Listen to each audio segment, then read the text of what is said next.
In life, we all encounter obstacles, and those obstacles come in all different shapes, sizes, and forms. The question is, how do we handle those obstacles?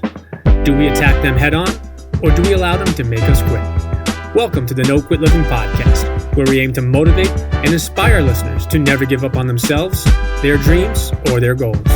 We will interview successful people from all walks of life as they share their no-quit stories when they had the choice to give up or give in, but they didn't. We thank you for listening, and we hope to be that jolt of positivity as you go for your greatness. Welcome to episode number 108 of the No Quit Living podcast. I'm your host, Christopher J. Worth, and today's theme of the day is persistent.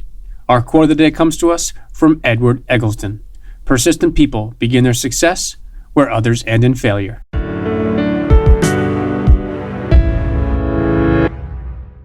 I'm very excited to bring you today's episode. I met our guest today through one of my past guests, and I love when that happens. Bryan Falchuk is quite an interesting individual that has dealt with his fair share of challenges throughout his life. The common theme was that he never gave up, and today he's making a big difference by paying it forward for others. I hope you enjoy today's episode. Bryan, I'd like to welcome you to the No Quit Living podcast. Oh, thanks for having me on, Chris. I appreciate it. So the first question we ask everybody is, are you ready to bring it today? Oh, most definitely. There's not a day when I'm not, so let's do it. Awesome. So the number one objective of our show is to motivate and inspire our listeners to never give up. And I was curious if you had either a personal story about perseverance or a challenging time that tested you when you could have given up and given in, but you didn't and you kept on going. Yeah, completely. And that's what I hear from people is like, how did you keep going despite that? How did you not just crumble? And that's kind of the whole point of my message and my story. But there was this moment in 2011 that I'll preface by saying she's still alive, and that'll make sense in a second. But my wife has a chronic illness that we didn't know about. It reared its head pretty seriously in 2011 to the point that she was on her deathbed. Doctors gave up, nothing they can do. And our son was 2. Like watching his mother die in front of his eyes over the course of the summer. And that was the wake up moment for me, is right after getting off the phone with her doctor, who basically washed his hands of the whole thing. He's like, I'm going on vacation, nothing more we can do. Take her to the ER if you need to. Okay, thanks, bye. And, walk back into the bedroom and you see this little child looking at his mother in bed in pain, unable to get up. And he just turned and looked at me. And that was like, sledgehammer to the face, wake up moment kind of thing for me. And literally everything changed for me from that moment on, because my life before had been what I would describe as like I was an employee of my life. I wasn't working. I wasn't living it. I was working in it. And I was like a totally disgruntled employee. It was pretty miserable.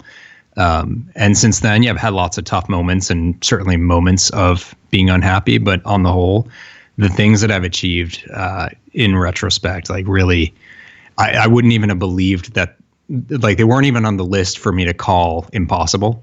You know what I mean? So that was my no quit. That was my moment where I stopped giving up on everything, and it's been pretty awesome since then, I got to say. Well, first of all, thank you for prefacing it that she's still alive, because it definitely paints a good picture. And I forget to say that sometimes. And people are like, wait. Yeah, no, she's still alive, and we're in a totally different place. She still has her illness, but it's it's something that we manage and we've all grown for. So definitely, like we were saying the other day, it's terrible, but at the same time, our life wouldn't be where it is without it. And so in a strange way, we're sort of thankful for it, because we wouldn't have woken up otherwise. It's interesting that you touch on that is when we talk about on the show often is those make or break moments where they challenge you and test you. And as you just said, it changed you because you might not have realized it. And I think that's always an interesting perspective, because when things happen like this, and not that we all go through it, because we definitely don't all go through the same thing, but I think everybody has their no-quit story. And the question is, do you learn from it and do you grow from it, or you just kind of address it and then pass it along and keep going? So I guess the question I would like to ask for the follow-up for that story is, what kept you and your wife going during those times, in the sense of, was it a faith? Was it things you were reading, seeing, watching? Obviously, having a 2-year-old son helps you to keep going, but what about the other stuff that you could control as far as putting in front of your mind and eyes? Yeah, so for her, it was an extreme desire to survive. And that's a really powerful thing. And she's had to make a lot of lifestyle changes. She eats an incredibly restrictive diet, and no one understands how. And she's like, it's easy. I don't want to die. So it's like, oh, okay, when you put it like that. And you hear people who are like, oh, if I couldn't eat this, I don't want to live. And it's like, that's a really flippant comment to make. If you literally were on your deathbed because you were eating chocolate cake or whatever the thing is that they can't live without, I would hope that your values are strong enough to change. Maybe not. But for me, that's what it was. It was this get in touch moment with my values that really pushed me to reevaluate everything going on. And I had a pretty strong underlying anxiety problem that came from my childhood. Like so many kids, I was in a family that came apart in divorce. I was really little, and I was like 5 years old, and you can't really do anything about problems in your life at that age. So my world's coming apart, and I can't really process those emotions, and I'm not old enough or capable enough, and I don't have the resources to fix it. So I need to fill that emotional instability somehow. And I turned to food, and I got really overweight. I was about 100 pounds overweight. When people are like, I wish I was at my high school weight, I'm at the weight I was when I entered 5th grade. So, I don't ever want to be at my high school weight because that was like 270 pounds. I'm not interested in that. But it wasn't because I was eating too much. It's because I had just severe anxiety about everything that was falling apart, and there's nothing I can do about it. And that defined my entire life. I went through my life as the fixer, like constantly looking at what's going wrong, how's it going to hit me? And I was miserable. Like all I do is blame everyone else for how they're ruining everything, and now I have to deal with it, which is kind of what my response was when my wife got sick, and I failed her pretty badly. Like I was doing things, and that was helpful, but I wasn't there with her. You know what I mean? Like I didn't stand by her side and understand her and support her because I was too busy freaking out about all the problems. The bills that were racking up because of the medical costs, and the time I had to take off from work, and the risk I was putting my job at. And, I'm the only one who's working. So if I'm not working or I lose my job, like then what do we do? And the fact that I might be a single dad. And by the way, if this little boy is going to have any shot at normalcy in his life and happiness after his mother dies, it's not going to be with a parent like me. And that's, just the man that I was such a failure to the two of them. And that was part of the motivation. But a big piece of it was seeing that I want and deserve and am capable of better for myself. And that was a really different feeling. And that was the ultimate thing that hit me in that moment in 2011 was like, why do I need to be in this life relegated to problems and anxiety? Why, if I'm still standing here today, clearly I'm a lot more capable than I seem to think I am. So why do I always need to feel like the world is about to end? Because every time I've thought that, I've been wrong. And somehow I'm still standing. And that's a really empowering thought about yourself. And then it can lead to, feeling like not just that you're capable, but you even deserve to have something better. And it was getting in touch with that feeling, which hit me like a lightning bolt. That woke me up. And I was like, no more. I'm going to deal with this anxiety. I'm going to go and talk to someone about it, which is something I fought for years. I had put on about half the weight again because, I never fixed the anxiety. I lost weight in high school because of exercise, but I didn't deal with the reasons why I was fat. And so, as life hit me, I put weight back on. So I'm like, no more of that. I will get healthy, and I'm not going to spend my life trying not to be fat, which is kind of what I was doing. I'm just going to be healthy and stay that way. And so by the end of 2011, I weighed basically the same as what I do now. I'm slightly lighter now, but I've always been within like 175 and 185 since then. And the last thing was my job situation was not great. And that was causing a lot of stress beyond, what was going on at home. And I needed to do things to get that rectified. And that was like, I can't just walk off the job, but it's in my control to start networking and, trying to develop opportunities. So I did. The things that were directly in my control were no longer going to be allowed to be not okay. I think it's amazing how you can touch on those things, and I truly appreciate your candor. And I think one of the best parts about doing the show and hosting the show is we try to bring real live issues to life where people can look at and again, never saying that's exactly what I'm going through, but I think everybody has their own obstacles and challenges along the way. And maybe a tough question to ask, but maybe some of our listeners are going through some similar things. As you mentioned, finally getting help. What was it that led you to finally get that help? Because you said you fought it for so long. Was it something specific? Did somebody say something, or did you just basically come to realization one day where you looked in the mirror and said, all right, I'm doing something about it? Yeah. So The source of the anxiety became clearer to me a couple of years before this, but my excuses were all there, and it was driven by a number of things. It really was this sense of that it's too much and it's impossible to deal with it. So too much in the sense of like, really, I have to go through my whole story and talk through, everything that happened over my life and all the things that, everything was miserable in my eyes. So like to talk through all of that is daunting. And it's just like, it's too much. And you don't just go to one therapy session. So it's like, how am I supposed to make time for 100 sessions? I've got a very full day job. I was a pretty senior guy at a financial services company. I now have this wife who's, potentially not going to make it out of the next couple of months. And I have a little kid at home. So when am I supposed to get time to go talk to someone for 100 hours? And, and go through all that pain of unpacking everything and just how drawn out it is. And, my wife kept pushing me to do it. And when I had this realization that like, I can't keep fighting this, I don't know how the hell I'm going to do it, but I can't fight it anymore. And I said that to her, and she's like, well, what's holding you back? And I talked through exactly those things, that, that burden of it and the impossibility of making it happen. And she's like, you're not going for 100 appointments. You just got to find time to make one. Like, we can figure that out. Yeah, things are tough, and do we need more medical bills? And, it is a lot to unpack and all that, but you're not doing all of that right now. You just find time to make one appointment. And you may find that actually that's not the right person for you, or that's not quite the right path. So whether you were worried about all the other 99 appointments or however many you thought it was and all the other stories you're going to have to talk about, that may be completely irrelevant. And that was the first taste of this philosophy that I started living my life by, and that I've been using to coach people, and ultimately ended up writing a book on, that I call Do a Day. Is like, you're not doing everything for the rest of your life right now. All that, like, that was my whole anxiety thing. Is I looked at all of the things that I was so sure were going to go wrong, all the appointments I was going to have, and all the like excuses I'd have to make at work to make time for it, or, like the bills, and like it was a compiling of everything. But, when I lost 100 pounds, I didn't lose all the 100 pounds at once. It's like every day I did what I needed to do to bring that weight down. And it was really purposeful, hard work, but I did it. But when you look at it as all of it all at once, yeah, of course it's daunting, but that's all tomorrow stuff. And you don't know how it's going to play out. And it's never tomorrow. And it's also never yesterday. Like, did you fail at all those things before? How many times did you eat the wrong thing, or not go to the gym, or not talk to someone, or lash out because of your anxiety? None of that matters, because it's not happening right now.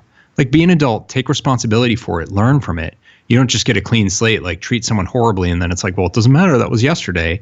No, it matters, but you don't have to live your life today from a place of all that pain from the things that you experienced or you did wrong or you've lost from yesterday, and all the anxiety and anticipation of what you think is going to happen tomorrow, because none of it's happening right now. So you'd end up giving up all your ability to achieve right now because of yesterday and tomorrow. And that's what Do a Day is ultimately about. And it was that clarity in the morning after that phone call with that doctor that just hit me, as like, none of that stuff matters. Like, that's not what's going on right now. I can get on the elliptical and work really hard right now if I want to get my weight in check. And it doesn't matter if it's so hard and I don't ever feel like I can do it again, because I'm not ever doing it again right now. It's like, set that stuff aside, set all those appointments aside. And that's where that clarity started to come from.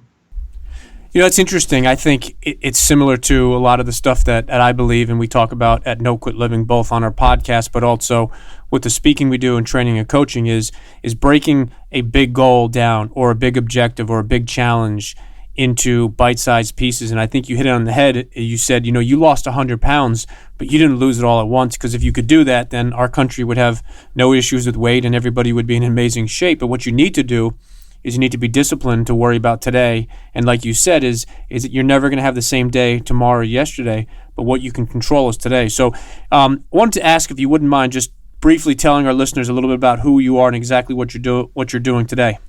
Yeah. So, like a lot of people who are pursuing their passion, it's a little bit of a side hustle right now. So I'm still an executive in a financial services company by day, but my superhero nighttime, pull open my shirt and Clark Kent into Superman kind of moment, is what I'm talking to you about right now. So I wrote a book. Actually, today is the 1 year anniversary as we're recording this of the release of the book. It's called Do a Day, and it's a way for me to teach this philosophy that I've been living with for a number of years now, and I've been using to coach people, not for me to change their lives, but for me to inspire them to change their own lives. And I feel really crucial with that point is like, I can't change your life. I can't make you change. I can help you see how to do it for yourself. And if you do it yourself, it'll stick and it'll become this additive thing where it's one change after the next. One success leads to the next success. And so I coach people. I do speaking engagements. I just did a TEDx earlier this month. We got another one this summer. And I, pretty actively am promoting and selling the book as well. And I've just started work on the second book.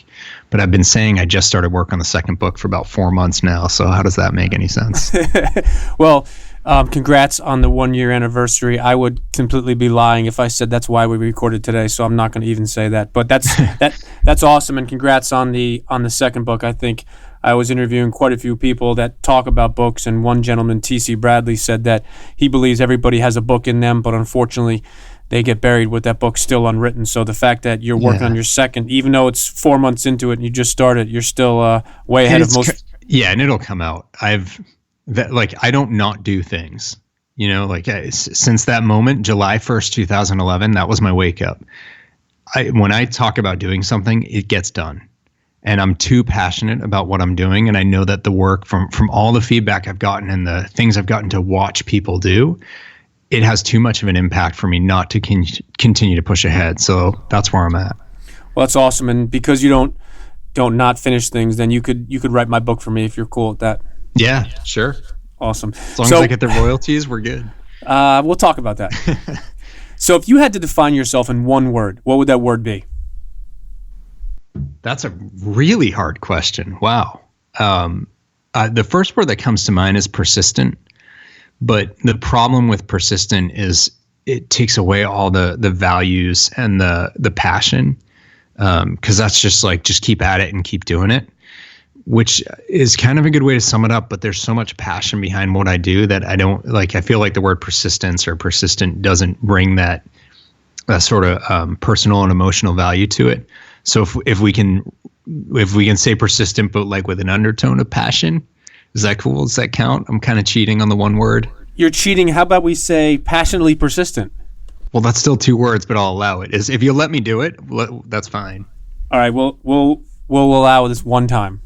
All right. So how do you personally define success? I think it's a really personally defined thing. So I only define it for myself. And the definition I give more broadly is for people to achieve that which they set out to truly achieve. And the word true, I'm sort of defining broadly, but it's the things that you really seek to have in your life. So if we use the weight loss, it's an overused example, but it's because it's tangible. It's pretty easy to understand. I always say, if you are trying to get to a place of being at a healthy weight, and that number is minus 100 pounds, which is huge and daunting. I talked to a guy who lost 230 pounds the other day. That's even more huge and daunting. That's the goal. That's what success is defined by. Now, you don't get there all at once, so you need to set your interim steps like we were talking about before. But success is not 5 pounds, unless it's the last 5 pounds. It's not, those are all important things. There's steps along the way, but it's achieving those true goals that you've set in your life that when you achieve them, you will be in a materially better place with a new platform to achieve the next one. So that's success to me, is a sort of successive achievement of the things that are so important to you in your life. No, I think the best part about that question is we've asked it now almost, I believe, 120 times, and there hasn't been a single person that's answered it the same, and you are correct. Good. It's all individually. And some people have defined it by money. Some people have defined it by material things. Some people talk about relationships and legacy. Yeah. It's interesting because it allows the guest to talk about what it means to them. So I appreciate you being pretty open with that. One of the things we always look to do is to add value to our listeners in different ways. And I was curious if you have either a morning or a daily ritual that you swear by. Yeah, so I make a point of investing in my body every single morning. And I'm a morning person, so that's what works well for me. I tend to wake up really early before the world is awake, and that's a really beautiful time to me when the world's just sort of at peace. It's like the best time in my life was training for a marathon because I was out alone in the world in like it was spring and summer in the Northeast. It was beautiful. And I just got to take that in and I use that as an investment in myself. So every day, I don't care what the movement is. I don't care what the physical activity is. I invest in personal physical time, usually alone. And I have the physical movement, but I also have meditation built into that as well. And it may be standalone. Like I actually do meditate every morning for, a number of minutes. Varies on the day based on, whatever, like if I'm trying to catch a flight or whatever's going on. But while I do my exercise, I do a lot of thinking. Unless I'm out on the road cycling, then I'm just trying not to fall down and hit a pothole or, anything like that. But otherwise, a lot of thinking. And that to me there's no better way to start your day than in that investment in, when I say like physical, I mean your entire physical being from your muscles to your brain. No, it's interesting. Most people that we've talked about morning ritual have some type of physical, mental, spiritual, and it's interesting because people do different things. And I think it's a really neat question because you get a chance to dig a little deeper and dive a little deeper with some of the guests. So I appreciate you touching on that for a second. So I wanted to ask if you could go back and give the 20-year-old version of yourself one piece of advice, what would that have been? I would ask myself why. And to be honest, a lot of the questions that you've asked me, when we talk about different answers people give, that's the thing that I keep coming back to. And that's kind of what my whole job is as a coach, is you pay me to annoy you and not accept your answers. So I would just, I'd look myself in the eye and just say, why? And of course, I'd be like, what are you talking about? What do you mean, why? Why what? I said, well, why anything? Why are you doing what you're doing? Why do you feel the way that you feel about these things? Why are you worked up about, I remember myself at 20, like I was hyper anxious about schoolwork and getting a job and, like relationships and just everything. Like everything in my life was this huge source of anxiety for me and unhappiness. And to have someone come down and put their arm around me and just say, why? Why are you feeling these things? And just let it out. Because it was all pent up inside and I didn't know how to bring it out. And that's what took me another 12 years. It was when I was 32 and 33 that I actually started to work through that. So to have someone compassionately try to get that narrative starting to come out would have been really valuable. No, it's interesting how the question why or find your why or what is your why is such a simple and basic question. But if you actually take a couple minutes and dive pretty deep into it, it's got so much into it. So that would have been a great question to ask yourself, and it's something I probably would have liked to have asked myself as well. Yeah, and ask yourself why on the answer to it. Like that's what I'm saying is whatever the answers you get, you got to keep going deeper. And so it's just this iterative, like why each answer. No, it's and I definitely wouldn't hire you as my coach because I don't think you'd ever stop asking me why. Good, then I keep getting paid. No, that's where like some people just don't have the appetite for it, and that's fine. If you're not ready for it, it's not going to help you. But for the people who are willing to do it, it is a really powerful thing. And often we end up with them crying because when you keep getting like that deep down, you get to some really serious internal values driven stuff. A lot of emotion comes out, but then they understand so much more about what drives them and why it matters to them. And then you can point that towards some serious achievement because you suddenly know your purpose. You just touched on something that I just want to mention for a second is the concept of having to be ready. It's something that I talk with a lot of my clients and potential clients about is when they're going down the road of potentially hiring a coach. The question I always ask in some way is are you ready to make the commitment? And there's nothing wrong if the answer is no, because as you mentioned, you need to be ready. And I've found that so many people that I've worked with were ready and were not ready. And some of the ones that weren't at the time have actually come back on their own terms and been some of my favorite clients along the way. So I'm glad you touched on that. Yeah, for sure. And, when you asked me about 20, I'd have that conversation with myself. I'm not sure if I could answer enough of those whys and whether it would have affected me. I genuinely think I wasn't ready. And that's a pretty normal thing, especially at that age.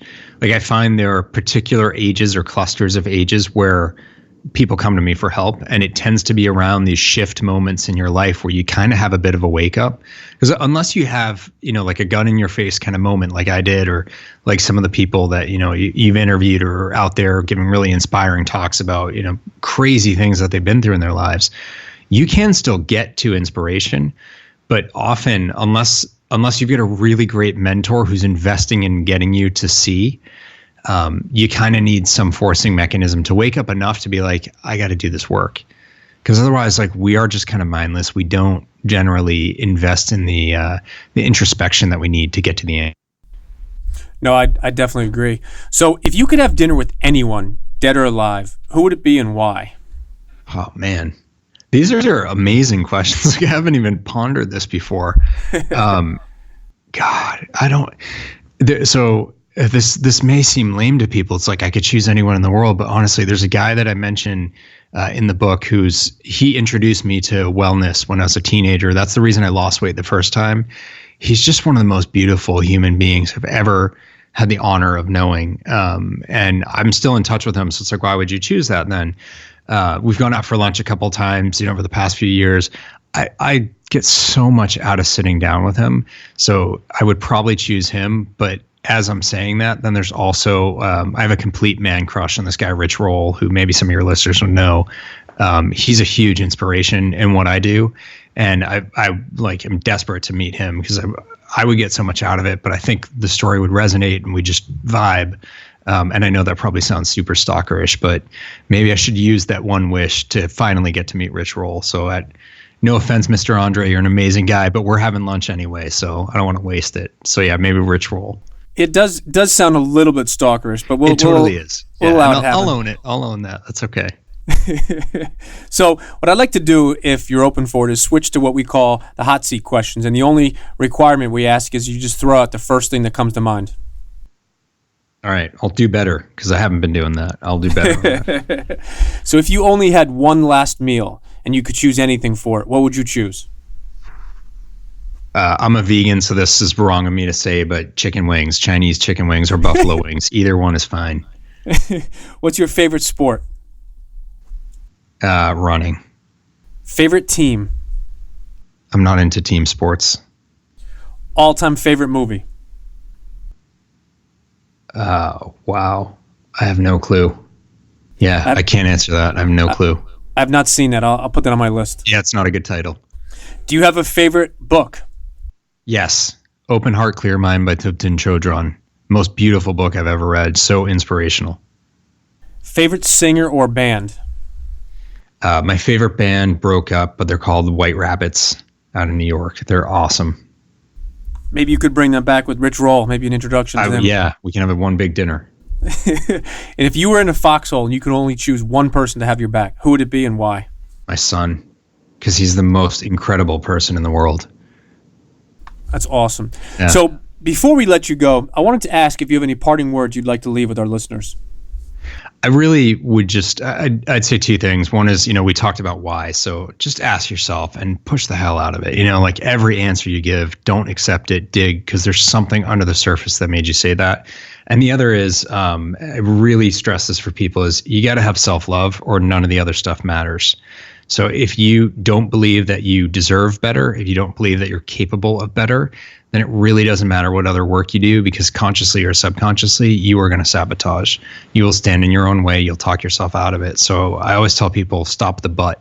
Like anytime something nice is said about you, we all have this inclination to say, oh, but, I screwed this up. Or it's like go to someone's house, compliment them on the meal that they made you. Like if you go for a dinner and it's like, oh, thanks, but I burnt the chicken.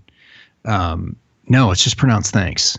Just like leave the good about you alone, and slowly but surely you get out of the self-deprecating mode and you start to allow for the possibility that actually you're pretty good and you deserve it. So just like invest in self-love and feel squeamish at that word if you want. I don't really care. You got to have it. No, I think it's some great advice, and I think it's something that I don't know if it's natural default, but it's hard for some people to take compliments, and it's hard to just, like you said, leave it at that. So if you say, hey, Chris, you did a great job today with this. I think it's a natural reaction to say, yeah, no, I did, but I wish I'd done that better. It's hard, and I think you leave two great pieces of advice with our listeners. So last question, for our listeners who'd like to follow you or connect with you or maybe find out about getting your book, what's the best way for them to do that? So the easiest way is to go to doadaybook.com. So it's a book called Do a Day. So hopefully that's easy to remember. And all of, you can get the book there. It's at every bookseller in every format out there. So you can find it anywhere, but I linked all that from Do a Day Book, and my social, all my social profiles are linked up there. I wrote a ton of articles for Inc. magazine. I'm in other papers and stuff. So all that's at Do a Day Book, but I also have my own website. If you can deal with spelling my name, it's bryanfalchuk.com, and I link everything up there, and you can learn more about me. But either one, they're all linked together. So whatever's easier to write and spell right, because my name's spelled kind of weird, then you can get there. Well, it's not that weird. Why don't you just say it out for the listeners? It's Bryan with a Y, which is like, it's me and Bryan Adams, maybe like three other people who have to correct people when they misspell it. But it's BryanFalchuk.com. My cousin is Bryan spelled that way, so I don't think it's nice you left him out. All right. Well, I'm sorry. He was like one of the three others, so there's two other Bryans out there that I haven't mentioned. He knows the struggle. It's like every name tag is misspelled. It's a terrible existence. Well, listen, Bryan, I really, really appreciate not only you sharing what you did, but you left some great pieces of advice for our listeners, and I think I definitely would recommend our listeners checking you out, and I've followed you myself, so I appreciate it, and hopefully we can connect again soon. I'd love it, Chris. Thanks for having me, man.